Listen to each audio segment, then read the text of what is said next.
Boa noite para todos. Boa noite. Primeiramente, eu gostaria de agradecer aos irmãos da Fundação Caritas pelo convite, agradecer a presença de todos vocês. A gente fica realmente gratos à presença de tanta gente. E nós vamos pedir desde já desculpa, primeiro que nós sabemos que tem muita gente nos escutando e a gente vai passar alguns slides e fica mais difícil de acompanhar, mas nós vamos tentar diminuir essa dificuldade e depois, porque não é muito bom, mas eu vou pular alguns slides aqui. Infelizmente, eu queria hoje à tarde ter reduzido esse seminário que a gente tem dado sobre o lançamento do livro para uma palestra no tempo que a gente tem, mas os trabalhos do Hospital Espírita André Luiz não me deixaram fazer isso.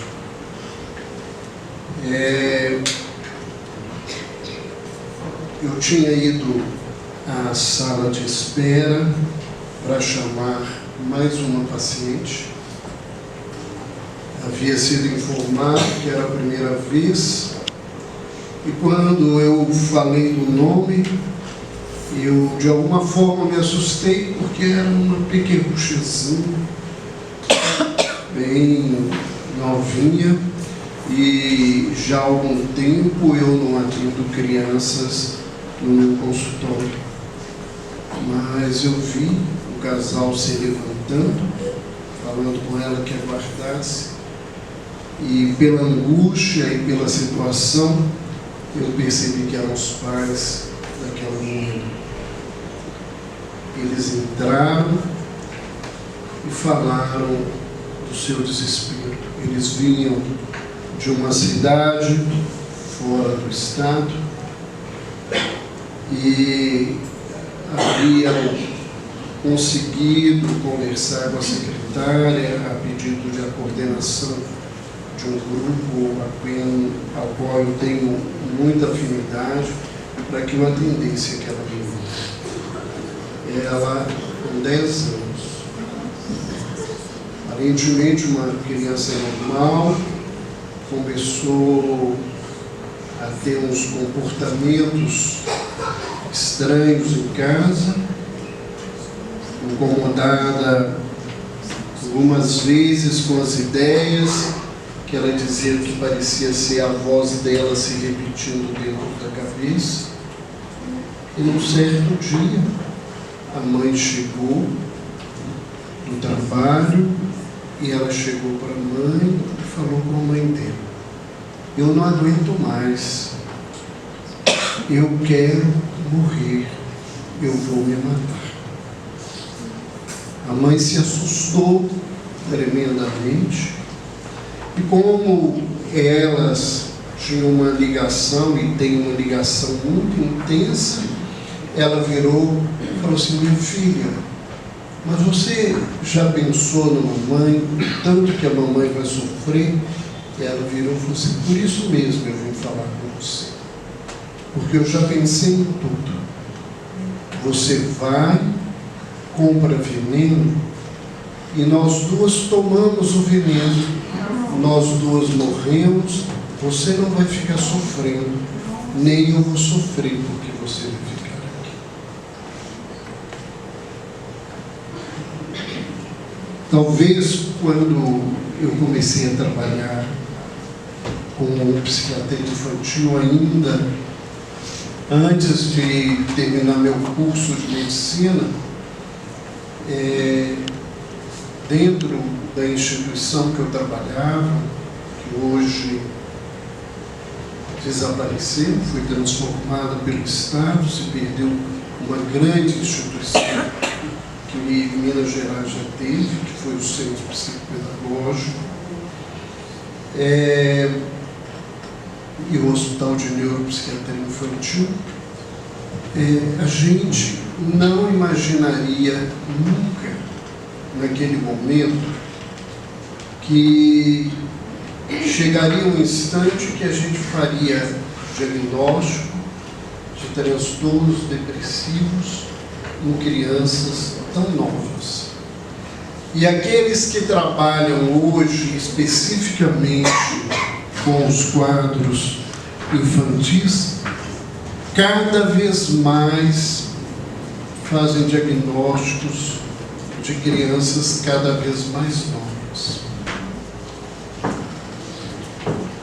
É essa a situação, é esse o tema, é esse o desafio da nossa conversa hoje à noite sobre esse tema. Eu gostaria de começar falando de alguns conceitos que são importantes para a gente entender o tema. O primeiro deles é tristeza. É muito interessante, porque se você for ao dicionário, os três temas são colocados como sinônimos. Mas, do ponto de vista psiquiátrico, do ponto de vista psicológico, isso não é uma realidade. Tristeza é uma emoção. E é uma emoção natural. Ela acompanha a vida da criatura humana em toda a sua caminhada. Tristeza é a emoção diante da frustração, da perda. E como toda emoção natural, tudo que vem da natureza, a tristeza tem uma função. Primeiro, de nos levar para dentro de nós. Ninguém fica triste para falar, oh, eu estou triste. A gente se fecha. E quando alguém fala, e quando alguém tem coragem de responder, ele vai responder, eu estou triste. E a tristeza é essa emoção que me leva a perguntar, o que está acontecendo comigo? Quais são as coisas que estão vivendo, que eu estou vivendo? E o que eu tenho que fazer com tudo isso? O que acontece é que nós, principalmente nós ocidentais, temos imensa dificuldade de lidar com as nossas emoções.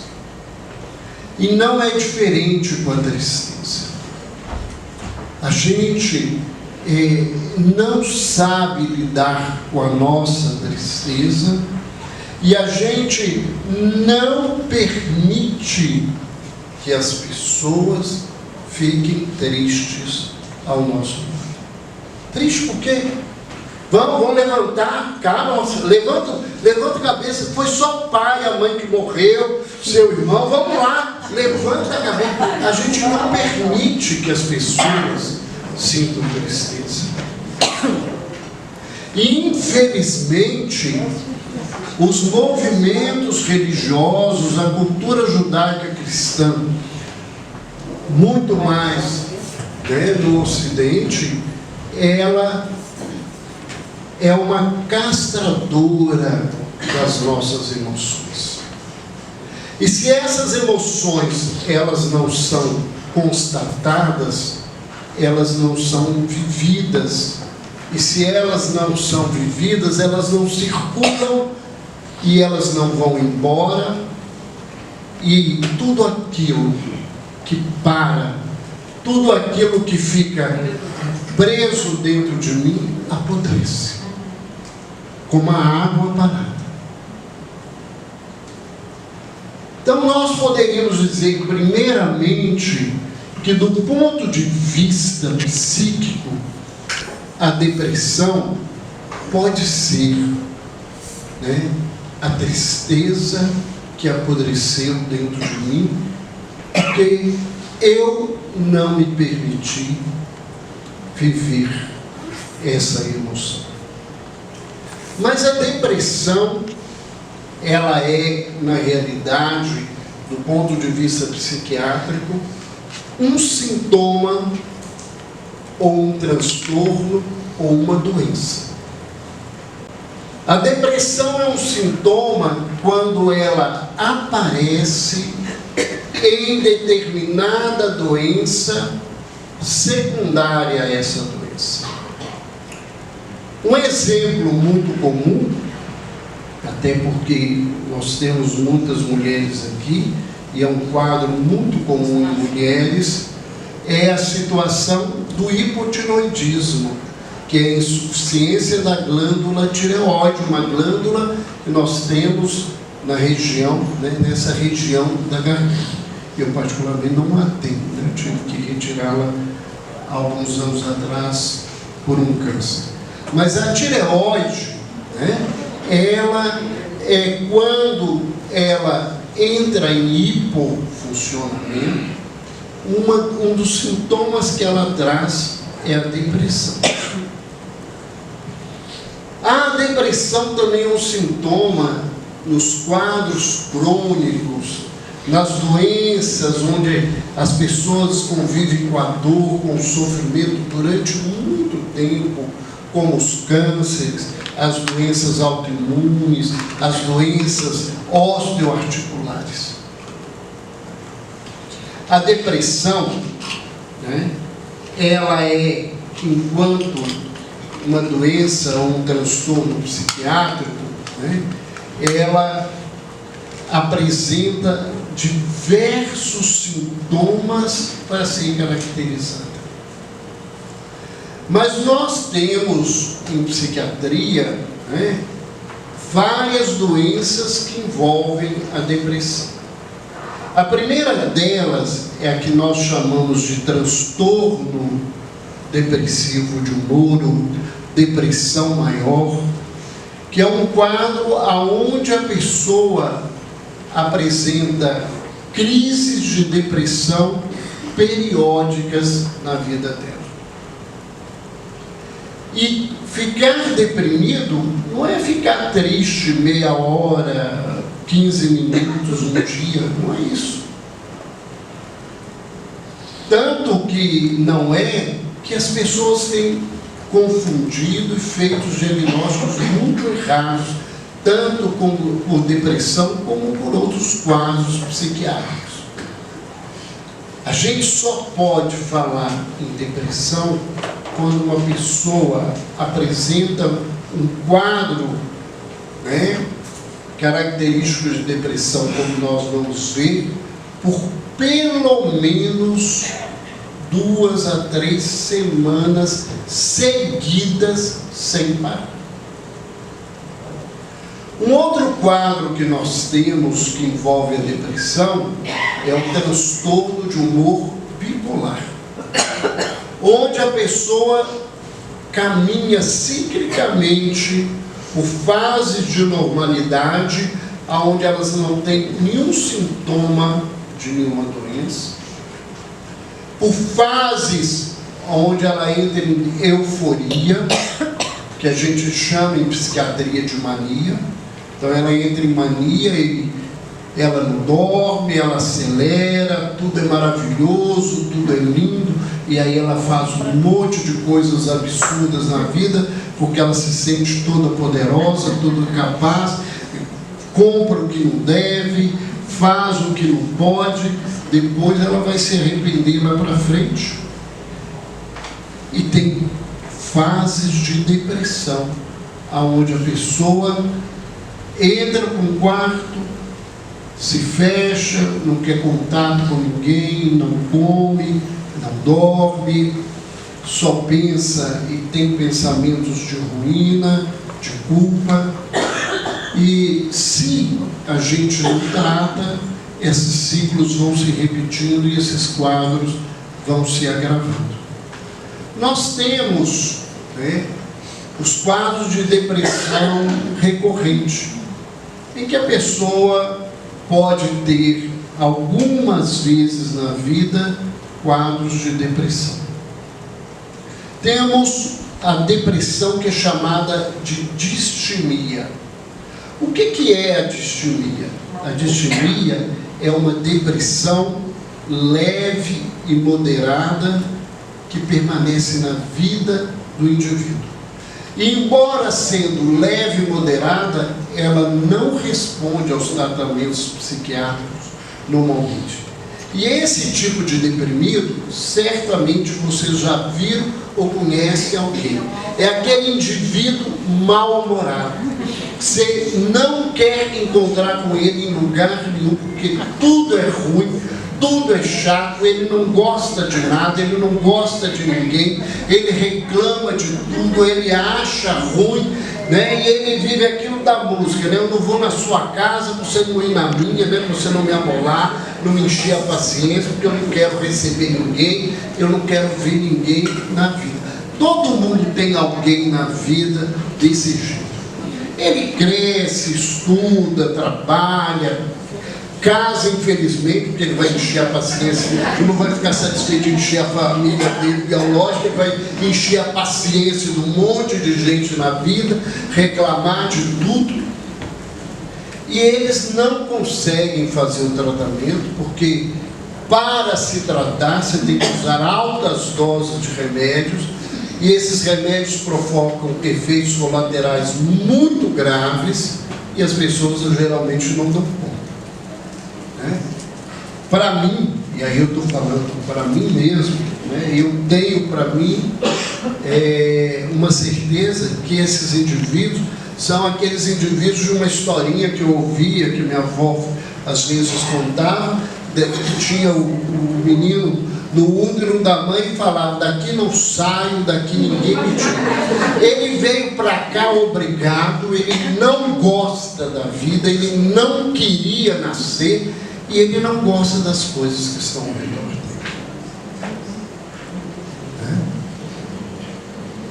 E nós temos um quadro mais comum, que é o transtorno misto de depressão e ansiedade, em que as pessoas vivem essas questões ciclicamente na vida dela, com muito sofrimento, mas são pessoas que elas têm sintomas de ansiedade doentia, né? E eles têm ainda sintomas de depressão. Os quadros de transtorno de humor mais graves ou transtorno de humor bipolar, eles podem ser acompanhados por sintomas de loucura, que são os delírios e as alucinações. E esses quadros, eles podem chegar às consequências mais graves na vida da pessoa. Qual que é o grande problema? O grande problema é que a depressão, embora ela esteja em voga, até em moda, né? Porque o paciente alcoólatra, ele não é alcoólatra, ele é deprimido. Esquizofrênico não é esquizofrênico, é deprimido. É chique ficar deprimido nessa terra atualmente, mas as pessoas ainda têm muita dificuldade. Mas esses pacientes geralmente não se tratam, e a doença vai se tornando uma sequela psíquica e neurológica na vida dele, e ele vai chegar um momento em que ele não vai sair da doença, ele não vai voltar ao estado de normalidade.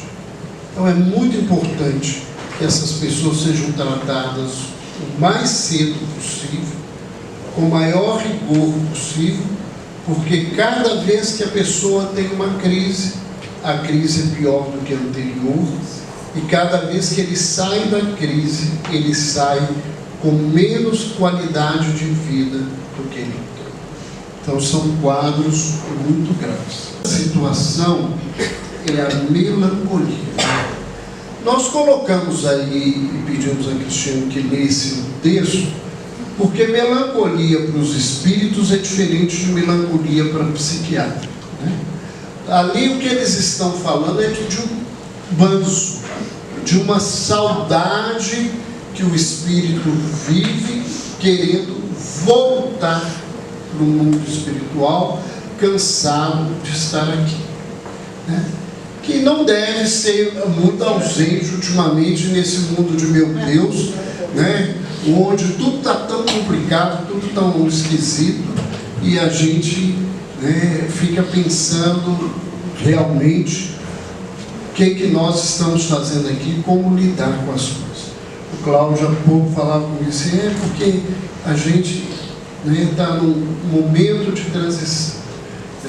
Eu particularmente acho que nós estamos começando a transição. Não que ela não começou lá no século XIX, mas eu acho que para nós esses tempinhos de 100, 200 anos para a mudança da humanidade é muito pequeno, e nós estamos muito longe daquilo que os espíritos chamam de requisitos básicos para que a Terra se transforme no mundo de regeneração. Mas melancolia em psiquiatria é um quadro de depressão grave, geralmente acompanhada de sintomas psicóticos, quadros que levam à morte por inanição, por incapacidade, por não aceitação da vida e até ao suicídio, e que muitas vezes só melhoram com o tratamento da eletroconvulsoterapia, o ECT, né? Um tratamento que carrega ainda nesse momento muito preconceito social, mas como qualquer preconceito, ele é fruto da ignorância, né? Do não conhecer, e os trabalhos científicos mostram o contrário, que é o principal tratamento eletivo para muitos dos quadros de depressão com risco, e tem muito menos efeitos colaterais, muito menos situações de complicação do que os remédios que nós usamos para tratamento em psiquiatria, né? Mas precisa se rever essa situação. É um tema complexo. No livro, né, que a gente está lançando e que foi o motivo de nós estarmos aqui hoje, nós temos um capítulo sobre eletroconvulsoterapia, falando de todas as questões clínicas, de pesquisas que acontecem e dos aspectos espirituais, de informações através da mediunidade de Francisco Pedro Xavier, de Divaldo Pereira Franco, sobre a questão do ECT dentro da visão da espiritualidade. Mas vamos falar aí de algumas coisas bem graves, né? A depressão é hoje um dos quadros mais graves que nós temos.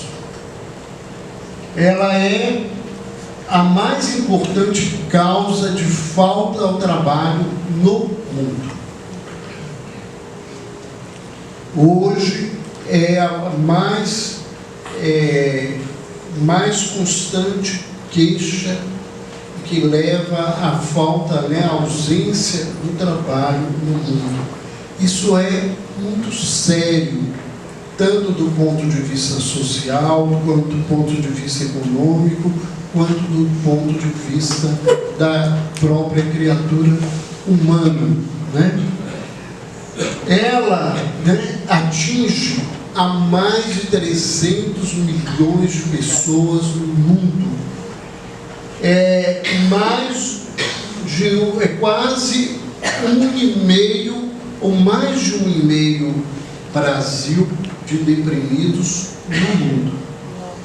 A depressão, se acreditava que até 2025 não vai gastar isso, infelizmente, mais, porque a gente está vendo essa caminhada acelerada do processo depressivo no mundo, mas até a previsão que a Organização Mundial tinha é que em 2025 ela seria a terceira maior causa de morte entre as doenças no mundo, perdendo só para o câncer e as doenças cardiovasculares.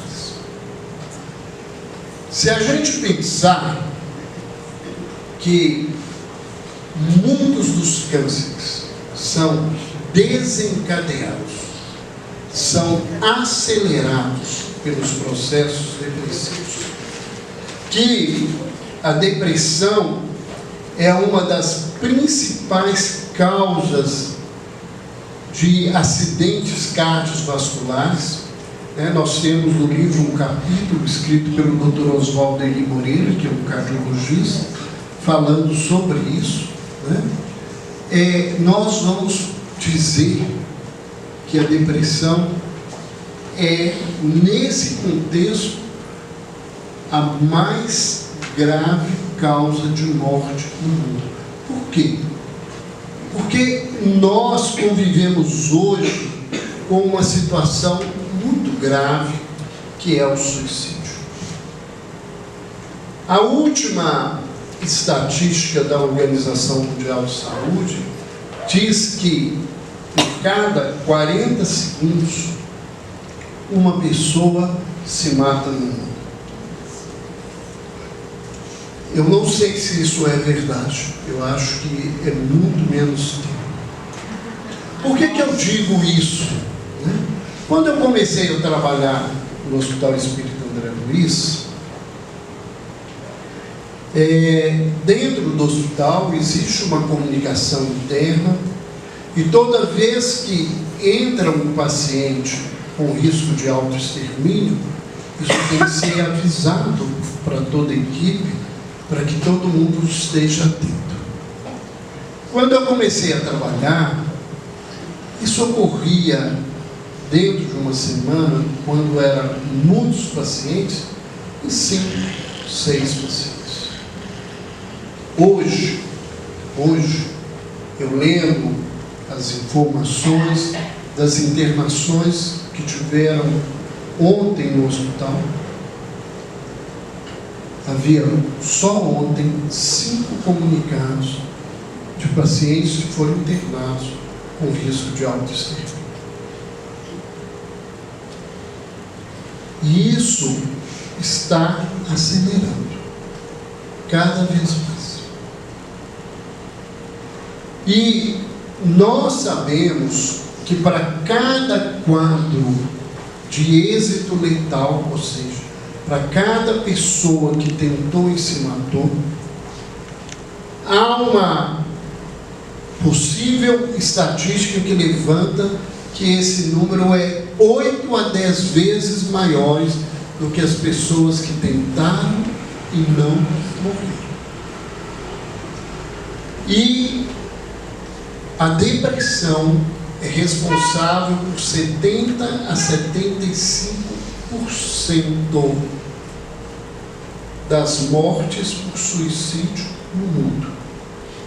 O suicídio mata no mundo mais do que todas as guerras. Todas as guerras que nós temos no mundo. E não são poucas. Então a situação é muito grave.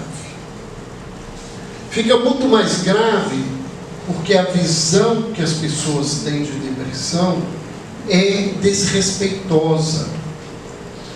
É uma colocação de que isso não existe. E no meio religioso, isso é muito mais presente ainda, que as pessoas são deprimidas porque elas não têm fé, porque elas não frequentam os templos, os centros religiosos, porque elas não fazem trabalhos espirituais, e isso não é verdade. Eu tenho dentro do meu consultório inúmeros trabalhadores do movimento espírita, pessoas chefes, líderes de movimento, que se tratam por causa de depressão. Depressão não acontece porque eu não frequento um centro espírita, porque eu não trabalho, porque eu não estudo. É uma coisa muito mais grave e muito mais profunda para a gente entender. Um aumento, né, da estatística de depressão no Brasil, e isso aqui é importante a gente levantar, que anteriormente as estatísticas no Brasil eram muito ruins, então pode ser que isso esteja parecendo muito alto, porque era tudo muito mal feito, né? Então, foi um aumento de 18% em 10 anos, entre 2005 e 2015. Então, a situação vem se agravando, né? O Brasil, em números absolutos, é um dos países onde nós temos mais suicídio no mundo. Na verdade, em porcentagem, isso não é assim. Mas como nós somos um país muito populoso, esses números, eles chegam e nos assustam. Mais do que isso, esse dado aqui, ele é um dado não do Brasil, ele é um dado do mundo, mesmo nos países mais desenvolvidos. Quase 50% das pessoas com depressão não receberam nenhum tipo de tratamento. Ou seja, de cada 2 deprimidos, um nunca foi tratado.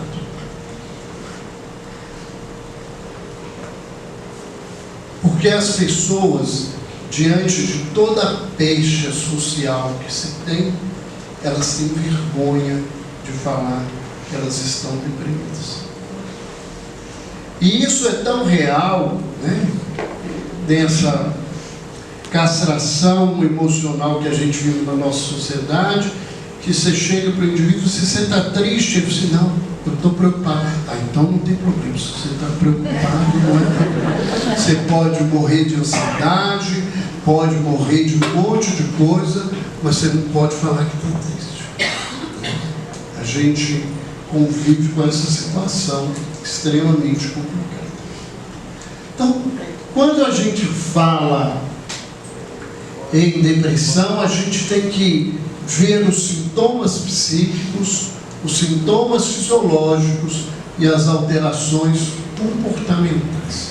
Então nós vamos caminhar um pouquinho mais rápido, porque eu quero falar das questões da terapêutica espiritual, que eu acho que é importante para quem trabalha, para quem está dentro da casa espírita. Então, o primeiro sintoma psíquico é o humor depressivo. Esse humor, ele se caracteriza por sensação de tristeza, uma autodesvalorização e um sentimento de culpa. E às vezes culpa por coisas que você não consegue entender. O filho perdeu o emprego, a culpa é minha, porque eu sou uma desgraça na vida dele, eu fico deprimida, ele não consegue pensar no trabalho. Você vai criando coisas dentro da situação. O deprimido acha que ele não vale nada, que ele é um peso na sociedade, dentro de casa, que ele tem que sumir, porque ele só dá problemas, ele só dá situação. Embora esse seja o sintoma mais importante, é necessário mostrar que ele não está presente em todo deprimido. Então tem deprimidos que você pergunta assim, você está triste? Não, ele não está triste. Ele não está triste. Ele tem outros sintomas da depressão que são tão graves e tão complicados quanto isso. O segundo sintoma psíquico é a anedonia. É um nome bonito para vocês botarem filha, neta. Anedonia. O médico gosta muito de palavrão, né? Anedonia quer dizer falta de prazer.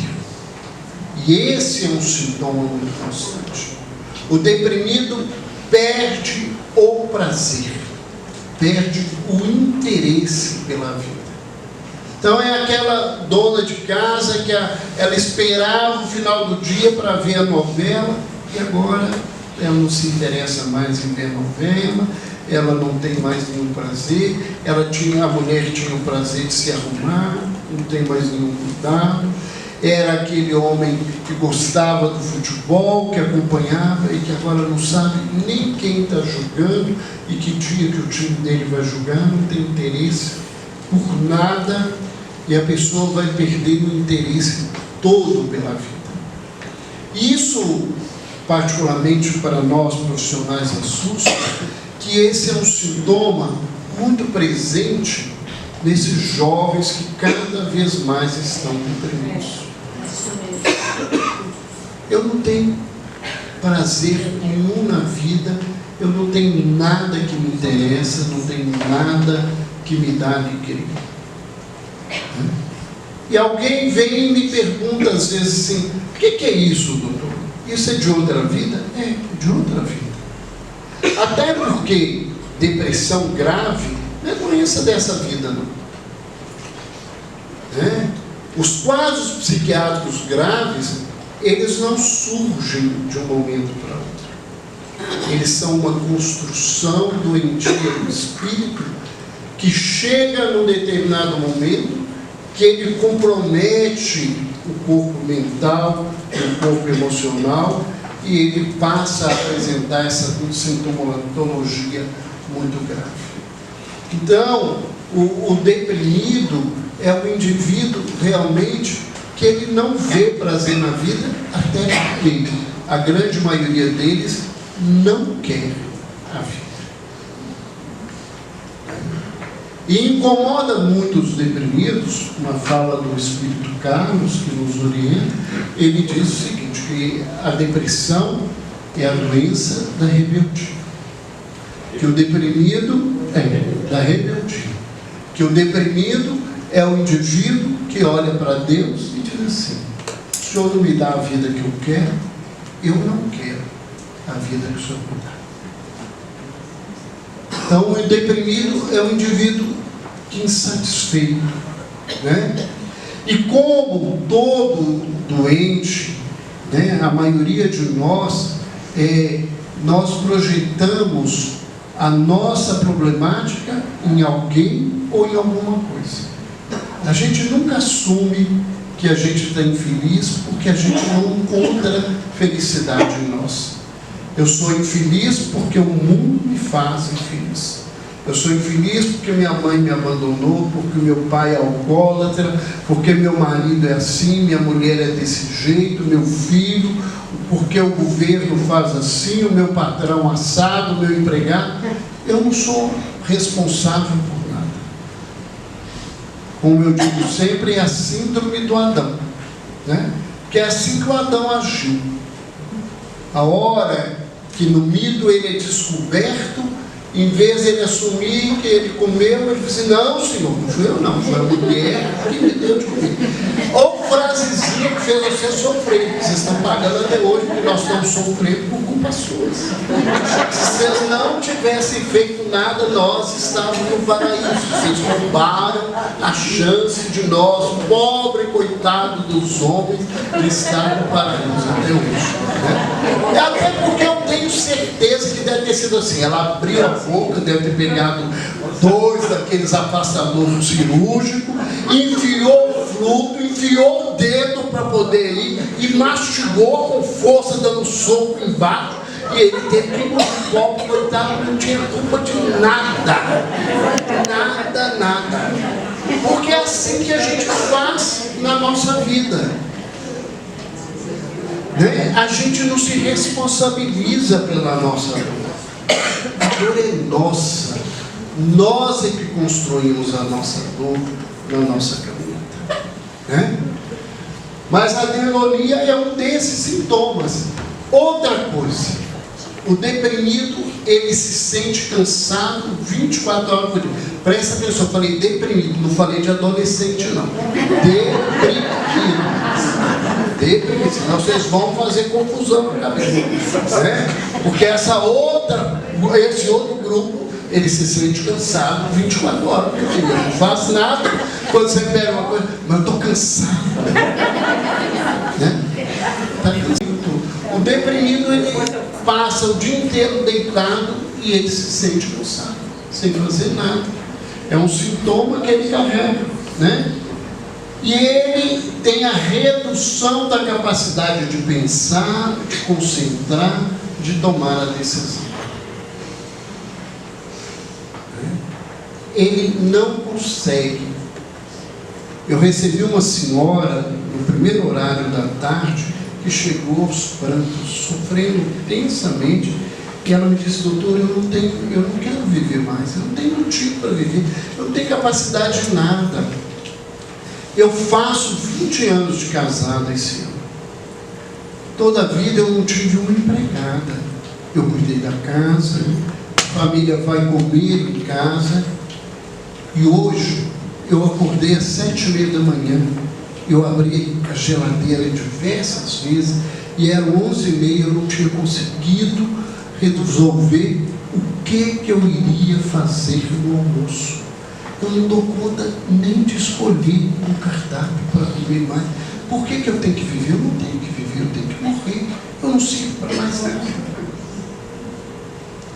É aquele empresário que em 2 segundos ele resolveu um problema, e que hoje, ele, em 1 hora, ele não dá conta de dar uma resposta simples a um funcionário, porque ele não dá conta de pensar. E é muito interessante que, se a gente às vezes fala, as pessoas: mas como é que é isso, né? Quando eu tirei a tireoide para poder fazer a iodoterapia, eu tive que ficar sem hormônio. E o meu organismo demorou muito a subir os parâmetros do hormônio do TSH para poder fazer o tratamento. Então eu estava sem hormônio nenhum da tireoide. E um dia no hospital, um estagiário falou assim: doutor, eu posso falar uma coisa com o senhor? Vamos deixar para discutir os casos depois para o senhor começar a tomar esse remédio? O senhor não está conseguindo entender as coisas que o senhor me ensinou. Porque você falava comigo assim, máquina, eu ficava, até eu conseguir concatenar as coisas eram difíceis, porque eu não tinha capacidade de deduzir, de pensar adequadamente naquilo. Então, é um sintoma. Nós temos sintomas fisiológicos. O primeiro deles são as alterações do sono. Geralmente o deprimido tem insônia.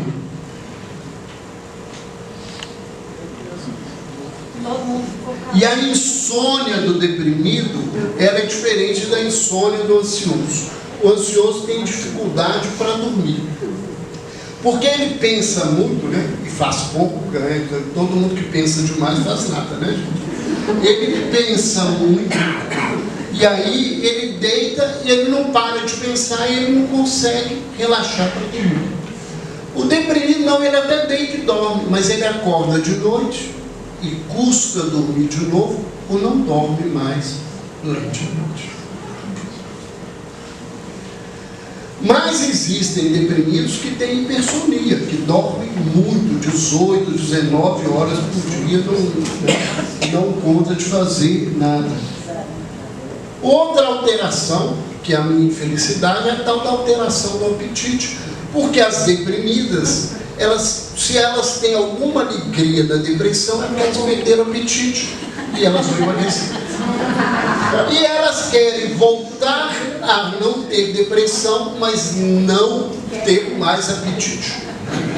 E aí hoje eu aprendi a brincar. O Dr. Jader, muita gente conhece ele, e o Dr. Jader, ele tem uma frase que ele brinca, ele fala assim, que quando o paciente vem com umas coisas, eu falo assim: meu filho, milagre eu faço em 10 minutos, mas impossível demora um pouco mais. Isso ou é milagre ou é impossível, porque você vai melhorar, você vai voltar a ter apetite. O que você tem que aprender é ter esparadrapo para pôr na boca e comer, porque não vai parar. Mas é a maior queixa, né?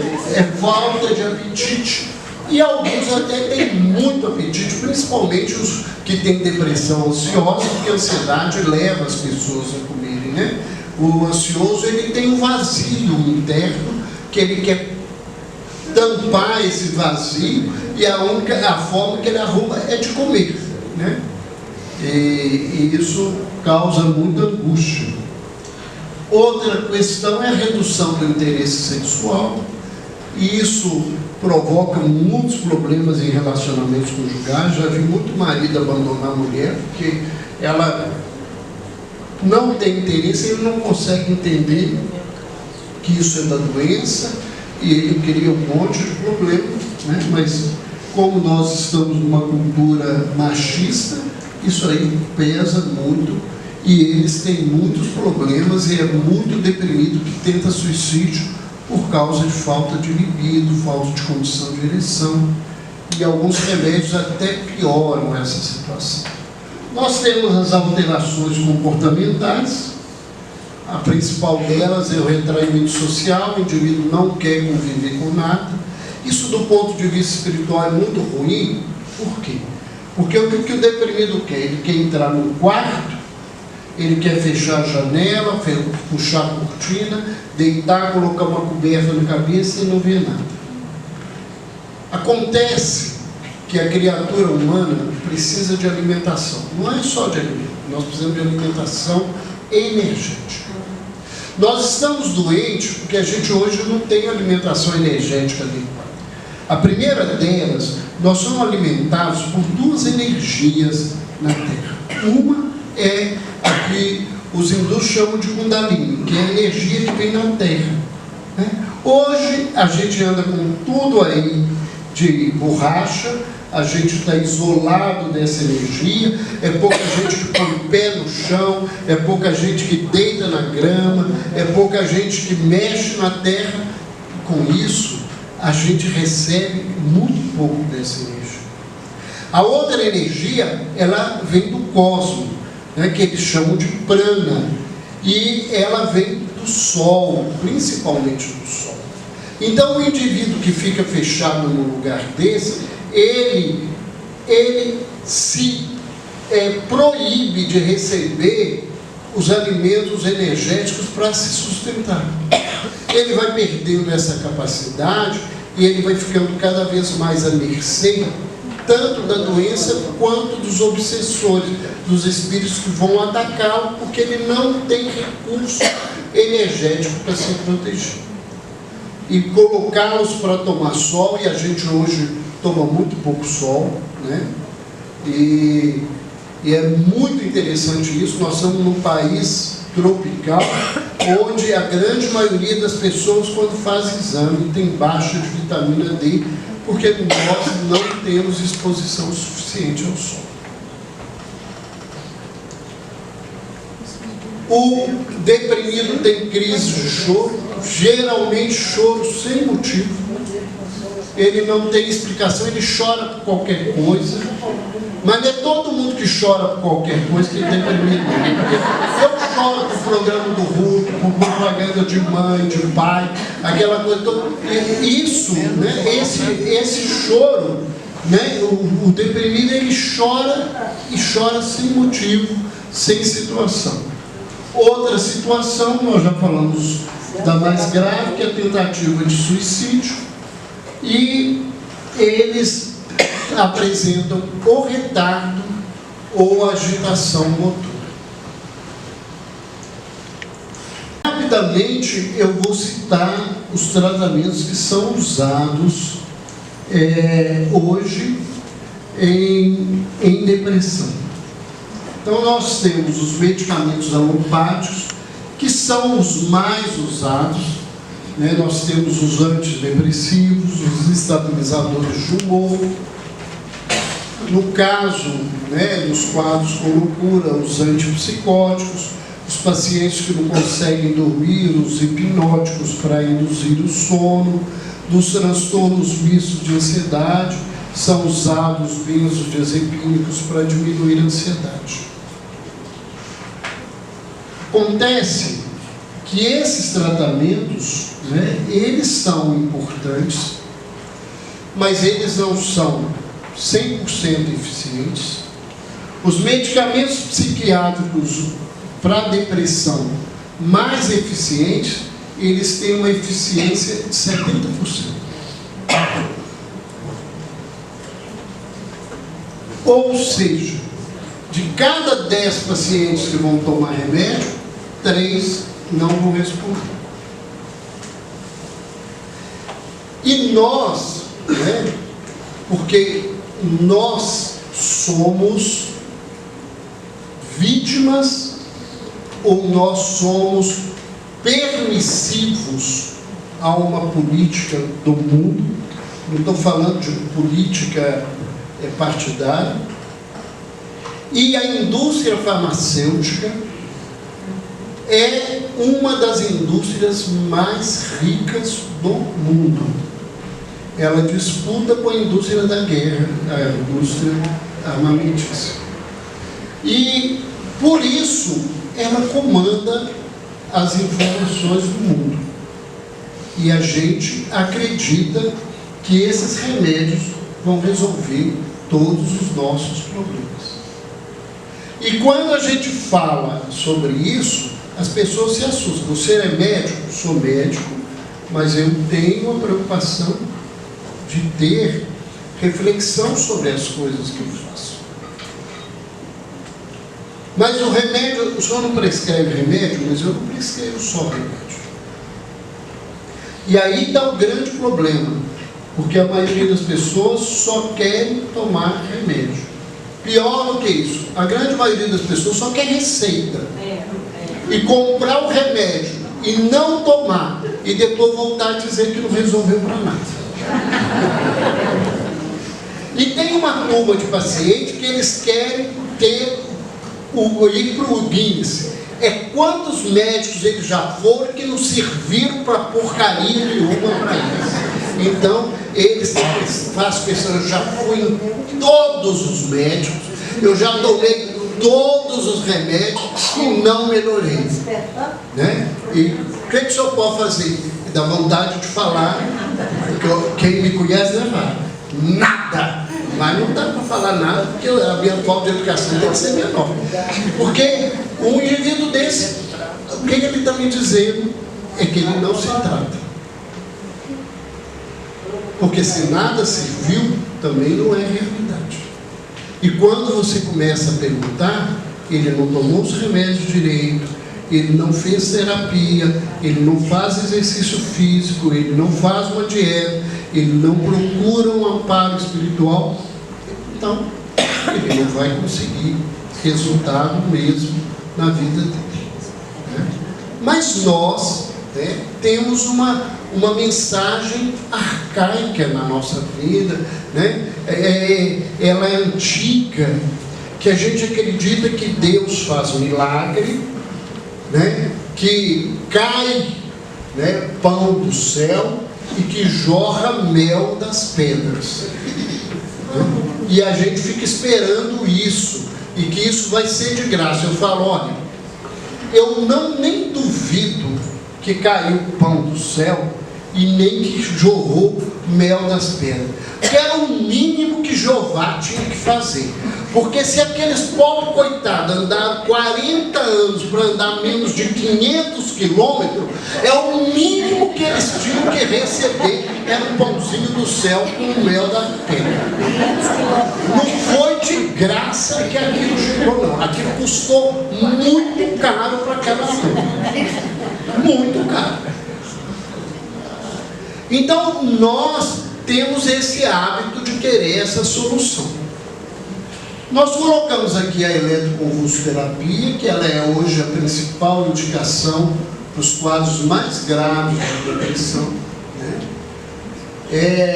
É um tratamento que eu posso falar excelente na minha prática. O Hospital Espírita André Luiz utiliza dele desde quando ele começou as suas atividades, e ele fez agora dia 15 de novembro, 52 anos de trabalho, né? E nós reinauguramos, reestruturamos o trabalho de convulsoterapia. A semana passada ele foi reinaugurado no hospital no dia do aniversário, 15 de outubro. E nós vamos ver que é um tratamento que é utilizado nos principais centros psiquiátricos do mundo. Não é uma coisa. A minha filha fez lá. doutor Calato, começou o doutor Calato. Foi muito bom. É um tratamento excelente. A gente tem pacientes que só melhoram com o ECT. Pacientes que dizem, doutor, não demora para começar porque eu só melhoro e só fico bem com ele. E a gente tem inúmeros pacientes que tomam uma aplicação mensal para poderem ficar bem. Se param, o quadro volta na vida deles. Nós temos as psicoterapias.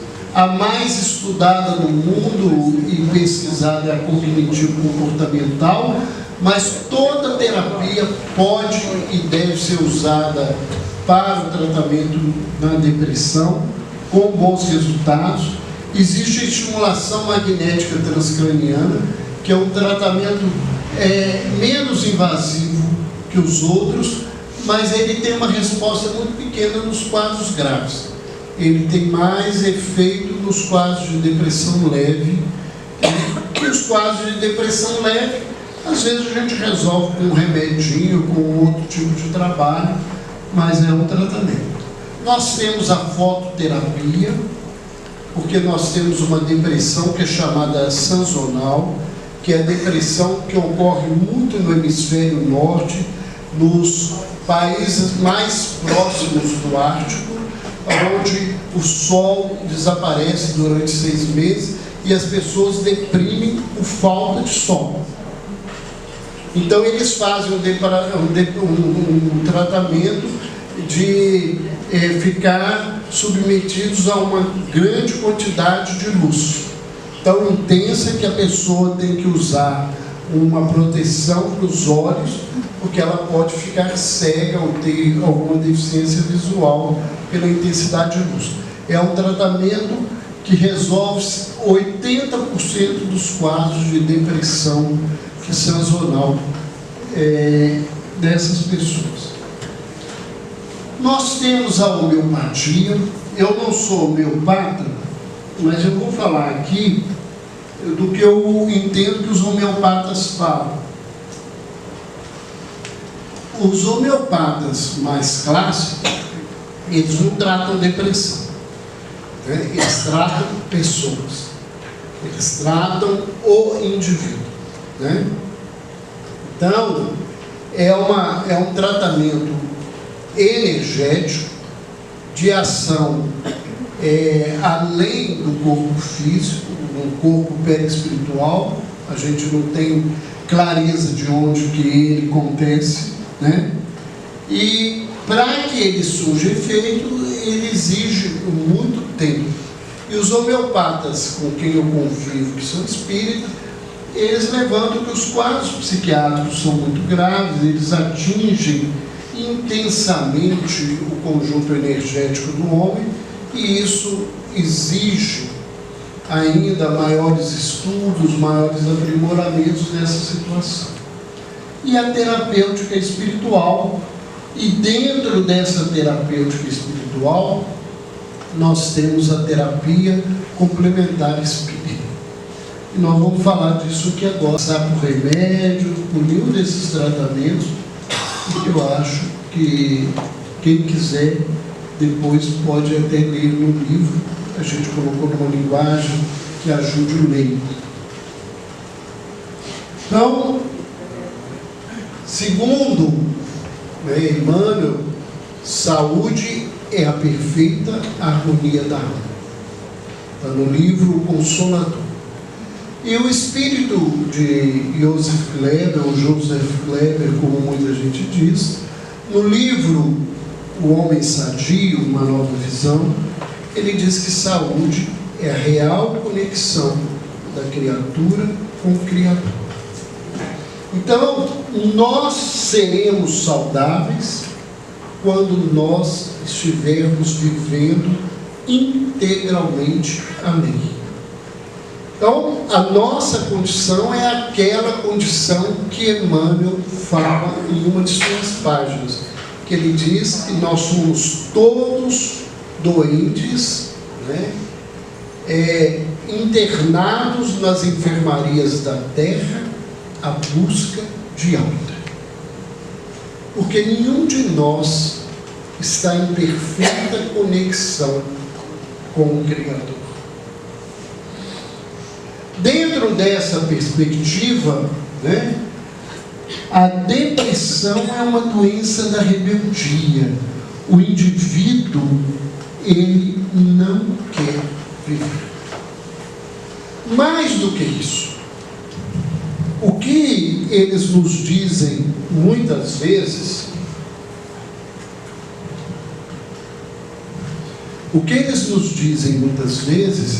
é que eles querem deixar de existir. E não são poucos os que dizem que Deus não perguntou para eles se eles queriam existir. Aí eu descobri que depressão é culpa de Deus, né? Porque Deus esqueceu de fazer um exercício. Você não acha, Dudu? Assim, o Dudu, Deus cria o Dudu e o Dudu pergunta assim: Dudu, você quer ser criado? Não, então eu te descrio. É um absurdo, né? Nós esquecemos que somos nós que estamos sob o comando divino. Não é o Criador que está sob o comando da nossa vontade. Nós não temos o direito, isso está escrito no livro dos Espíritos, nós somos muito arrogantes quando nós questionamos a vontade divina. Nós não somos capazes de compreender Deus. Que direito a gente tem que querer de compreender a vontade divina?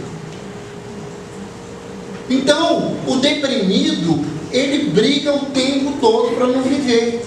Ele não quer nada, eu não gosto de nada, eu não quero comer, eu não quero fazer isso, eu não quero ver ninguém, eu não quero falar com ninguém, eu não quero sair, eu não quero receber as pessoas.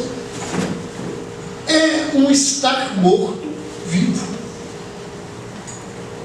Quando ele não caminha para essa situação, né? Lembrando que mais de 50%, que aí é a estatística do outro lado, mais de 50% dos deprimidos já tentaram pelo menos uma vez o suicídio, e 20% deles morrem. Então 20% deles representam 70% das pessoas que suicidam no mundo. Para a gente ver a gravidade desses números. Então o deprimido, né, ele vive uma situação energética complicada. Isso ataca os seus sentimentos, a sua inteligência e a sua vontade. E a proposta que o cristianismo, na sua essência, nos faz, é uma proposta de profundidade. A terapêutica espiritual, ela é uma terapêutica de profundidade. Infelizmente, não é isso que nós fazemos. A proposta é uma, a nossa vivência é outra. Nós somos criaturas que vivemos a espiritualidade em superficialidade. A gente escolhe o que a gente quer viver. A gente fala muitas vezes muito bonito, mas na prática a gente não faz as coisas que nós falamos. A terapêutica espiritual, né, que ela tem sentido e melhora as doenças, e a depressão não é diferente, é a terapêutica aonde nós vivemos a espiritualidade. O que é isso? Hoje, a ciência diferencia religião, religiosidade e espiritualidade.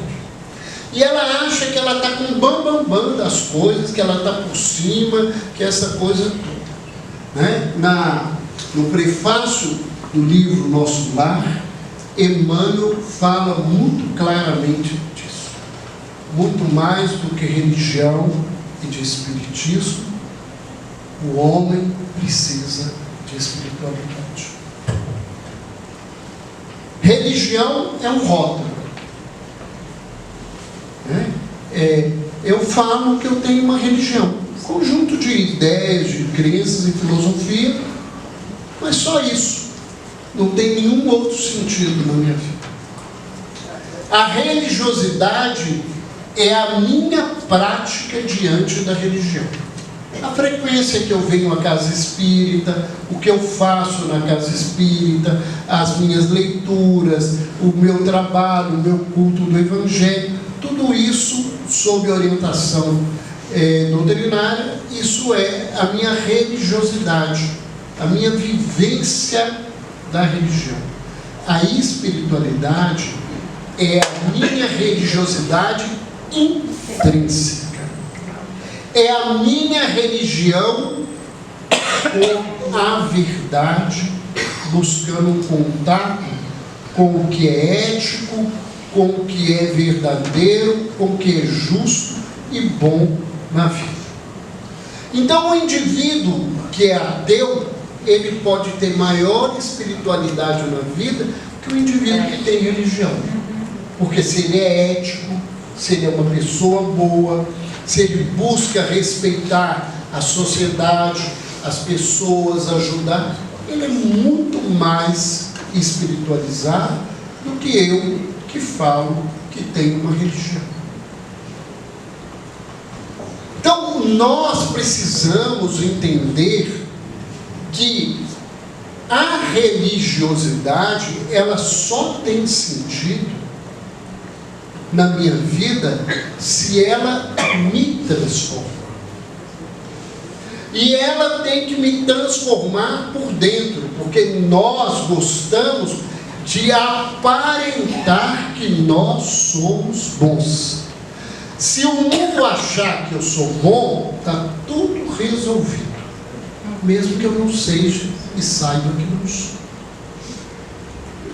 Então, nós precisamos entender que a proposta do Cristo na vida, através de todos os avatares que vieram à Terra, é a proposta de transformação moral dos nossos seres. Então eu tenho que entender que eu não tenho que vir à casa espírita porque tem um monte de chato que diz que eu tenho que vir para cá. Porque é assim que as pessoas falam. Você tem que ir para a casa espírita, se não for sossego, eles não dão sossego em lugar nenhum, porque se você não faz o que precisa, você não tem sossego. É igual esse negócio de falar assim, eu estou aqui porque eu sou ruim. Isso é redundância. Se você fosse bom, você não estava na terra. Você acha que viver nessa terrinha complicada é lugar de gente boa? Não é lugar de gente boa. A gente não vive só com sintonia e a gente reclama de todo mundo do nosso lado. Será que nós somos o único anjo rodeado de capetas de todos os lados? Não é verdade. Não é verdade. Eu vou para reunião mediúnica para ajudar espírito. Quem ia ajudar espírito? Você não ajuda espírito nenhum. Enquanto você estiver fazendo isso na vida e achando que isso é verdade, você está fazendo a maior bobagem que você pode fazer na vida. Nós vamos para uma reunião espírita para ser ajudados. Nós vamos para uma reunião mediúnica para aprender com a dor do outro o que nós precisamos mudar para a nossa vida. Ou para aprender com aquele que orienta os passos mais fáceis de caminhar. Nós temos que entender que cada tarefa, cada atividade dentro da casa espírita, ela tem que ter um sentido de transformação pessoal. E é isso que a gente se preocupa, né? A gente tem tentado trazer, nós estamos com um trabalho novo no hospital, que a gente, há 2 anos,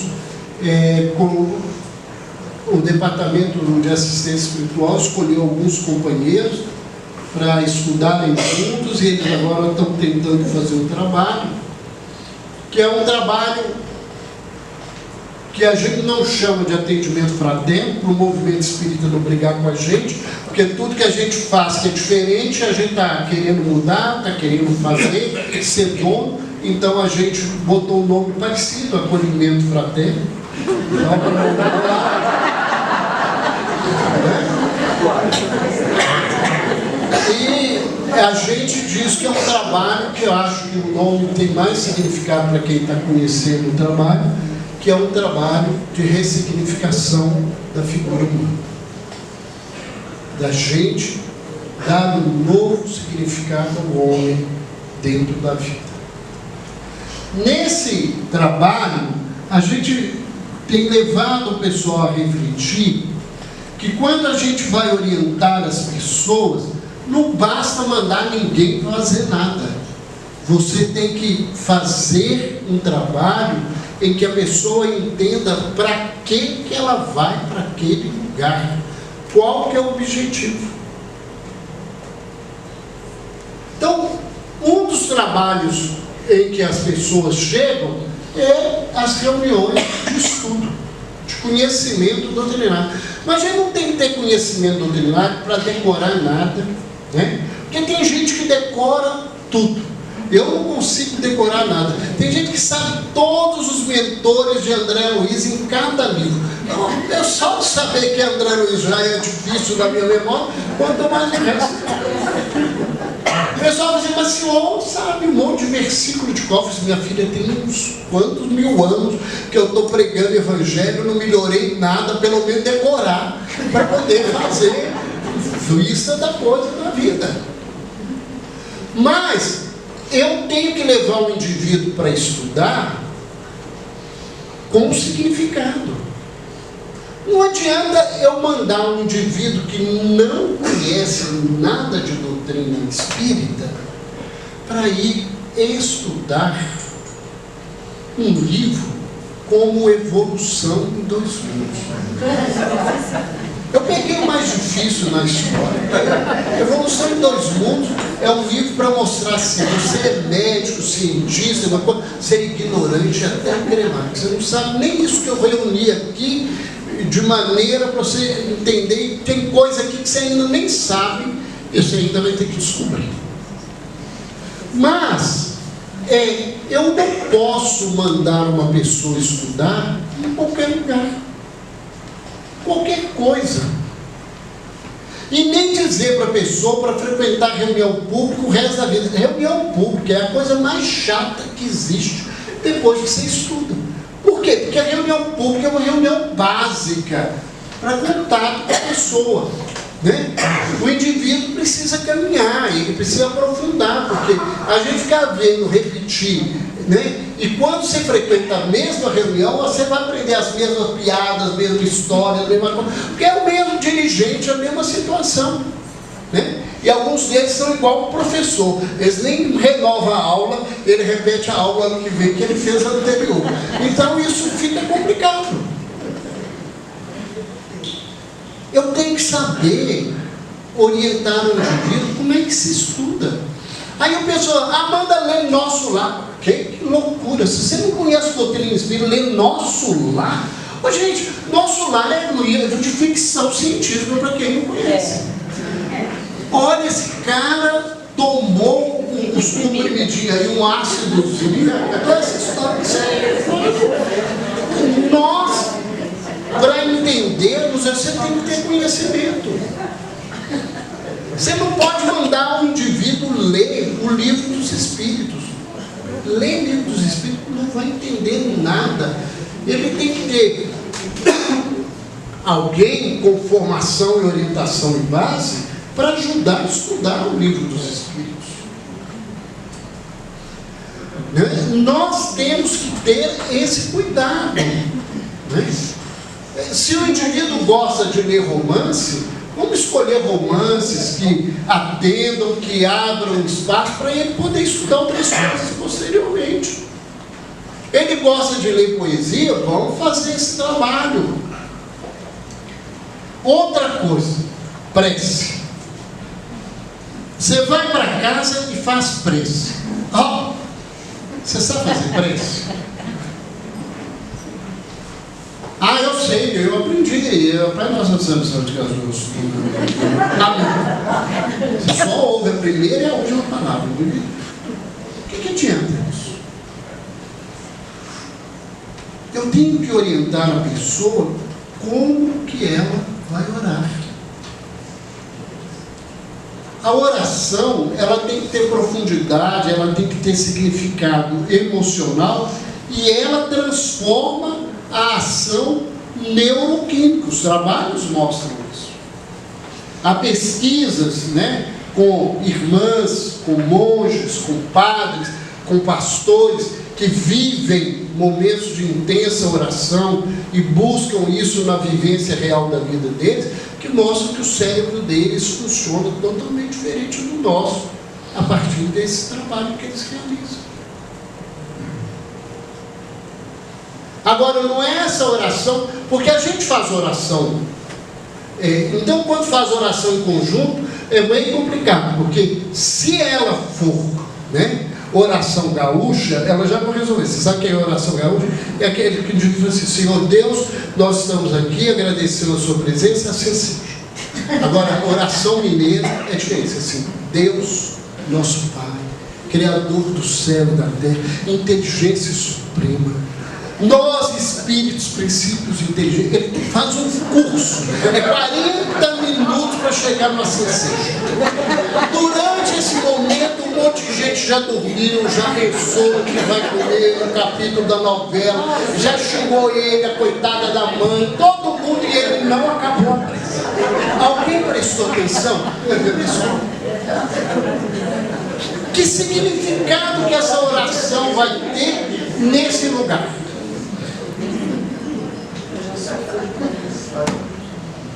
Parece óbvio, mas não é óbvio não. As pessoas não pensam nessas coisas. A gente tem que pensar no que a gente está fazendo. Não é à toa que Jesus mandou a gente entrar para o nosso apartamento, para a nossa alcova, para a nossa capela, como diz Alta de Souza, a mais alta de todas as capelas, é o nosso ser, para conversar com Deus. E conversar com Deus da maneira mais profunda que se possa, na alma, de coração. Todas as vezes que Jesus falava com Deus, ele usava uma expressão Abba, que é uma expressão muito próxima ao que o norte de Minas e o nordeste fala com o pai. Painho, paizinho. Ele falava com afeto, com carinho. Nós temos que falar com Deus como Pai, dividir as nossas angústias e pedir o esforço de transformação. Isso é conexão. Não adianta, você ora, vai lá ler e decora, porque tem gente que decora aquele monte de oração bonita, mas e que sentido que tem aquilo? Eu, quando católico, isso tem muitas décadas da vida, o padre Zezinho deu um curso sobre o Pai Nosso que me assustou, porque ele pegou palavra por palavra e foi mostrando a responsabilidade que nós temos que ter quando nós falamos aquelas coisas, no contato com Deus e no que Deus espera de nós na oração que Cristo nos ensina. Outra situação, fluidoterapia. Mas você vai lá e toma passe. Coitada, nunca foi tomar passe. Ninguém contou para ela, botaram ela num quarto escuro, os 3 quartos escuros, esquisito. Pior do que isso, o povo que me recebeu, nem falou direito. Eu não sei se o que acontece, esquisito.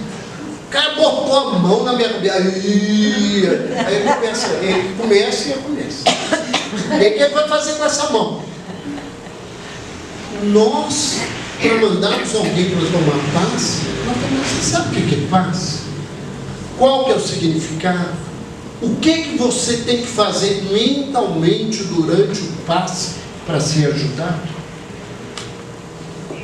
Como que você se posiciona? Porque essas coisas que são fundamentais, a gente não preocupa não, mas o movimento espírita briga, se cruza a perna, descruza a perna, se senta assim, se senta assado, se usa branco, verde, amarelo, vermelho, se a mão é para cima ou para baixo, se a água está com a garrafa aberta ou fechada, essas bobagens, você vê o povo brigando com esses troços que não tem sentido nenhum. Porque se você estiver pensando coisa boa, pelado, vestido, em pé, deitado, você vai receber a energia que você precisa.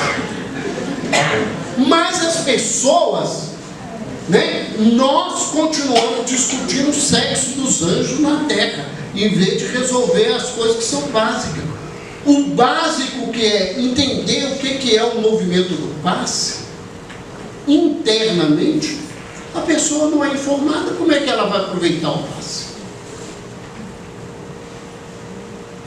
Nós precisamos ter muito cuidado com essa situação. Nós temos aí as orientações doutrinárias, né? Nesse campo aqui, a gente divide os atendimentos fraternos, que para mim deveria ser o trabalho mais importante que a Casa Espírita tem, e as orientações espirituais, né? Que a gente precisa refletir como é que o atendimento fraterno tem sido feito, o que eu posso melhorar, como que eu posso atender melhor, de maneira mais profunda, mais afetiva, tocando melhor as pessoas, não só o toque externo, o toque interno dessa situação. O cuidado com a orientação espiritual, né? Receituário mediúnico virou febre, o pessoal fica atrás, né?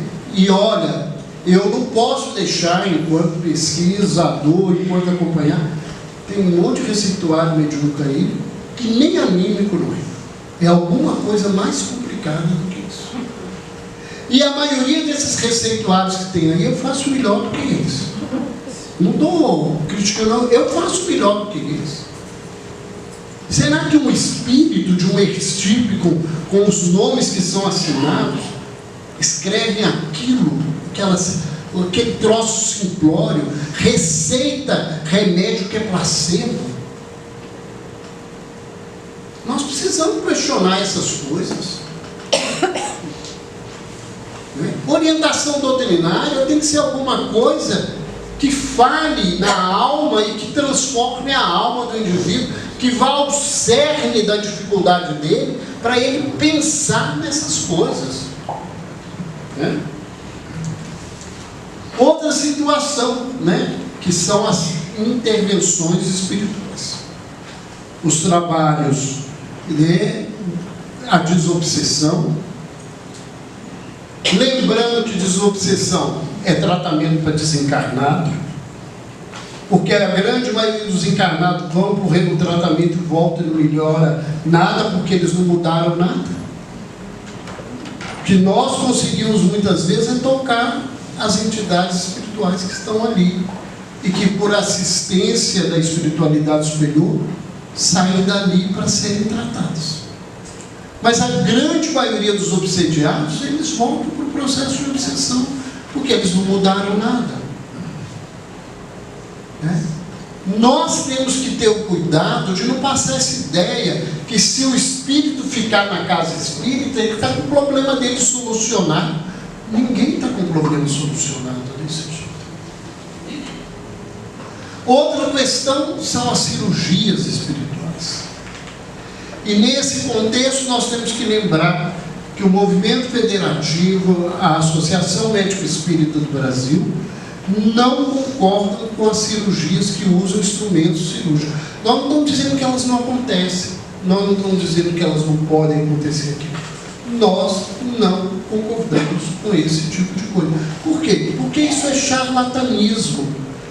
É porque o Brasil hoje está numa fase ainda muito liberal e nós podemos fazer isso, mas muito espírita já foi preso por dar passe no início do século passado, e nós não podemos esquecer que as coisas estão mudando, né? Muito espírita não gosta de ouvir o que eu falo, mas é realidade. A base que votou nesse presidente da República é evangélica. Evangélica fanática, evangélica da pior qualidade. Não os evangélicos puros da situação. E esse povo, eles para caminharem e lutarem, e se colocarem, melhorar a doença. Tratamentos espirituais são feitos com cura sem necessidade dessa situação. As atividades de promoção social, né? Mas o indivíduo tem que saber para que ele está indo para lá, o que ele precisa fazer, qual que é o significado, ou o que ele precisa ressignificar na vida dele, fazendo aquele tipo de tarefa. E a questão do desenvolvimento da mediunidade, que no caso da depressão, não vai ajudar ninguém que está deprimido, né? Trabalhar mediunicamente não vai ajudar. E os pacientes deprimidos em crise, que frequentam e trabalham mediunicamente, eles devem ser afastados da reunião mediúnica enquanto tratados. É porque eles são párias? Não, é porque eles estão doentes. Nós temos que respeitá-los, cuidar deles. E quando me perguntam a minha orientação, nem sempre as casas espíritas concordam, minha orientação é assim: ele deve ir à reunião que ele frequenta, entrar na reunião, participar do estudo, tomar passe, ouvir a prece e sair, e a reunião mediúnica acontecer sem a presença dele. Por que isso? E isso me faz lembrar uma fala do apóstolo Paulo, que lembra um provérbio judaico muito importante, que diz que a gente não tira o grão da boca do animal que toca a pedra do moinho. Se ele trabalha ali, ele tem o direito de receber ajuda naquela reunião que ele trabalha. Não fazer isso é um desrespeito, um descuidado com o nosso companheiro. Nós temos que pensar aonde está o sentimento cristão dessa situação. Mas era isso que a gente queria falar, né? Nós vimos aí que existem muitos mitos e verdades sobre depressão que a gente deve rever, deve pensar na nossa vida. Eu queria agradecer mais uma vez o convite da Cristiane, queria agradecer o convite da casa, agradecer na pessoa dos nossos irmãos aqui, a todos vocês, a atenção de quem ficou lá fora, ficou lá fora em pé, né? E que nós possamos sair daqui refletindo melhor sobre um tema tão grave, uma situação tão grave, tão presente em nossas vidas. E aqueles que adquiriram ou quiserem adquirir o livro, nós vamos lá para a espiritualidade e vamos ficar à disposição para autografar os livros dos nossos filhos. Muito obrigado. Nós estamos passando a palavra.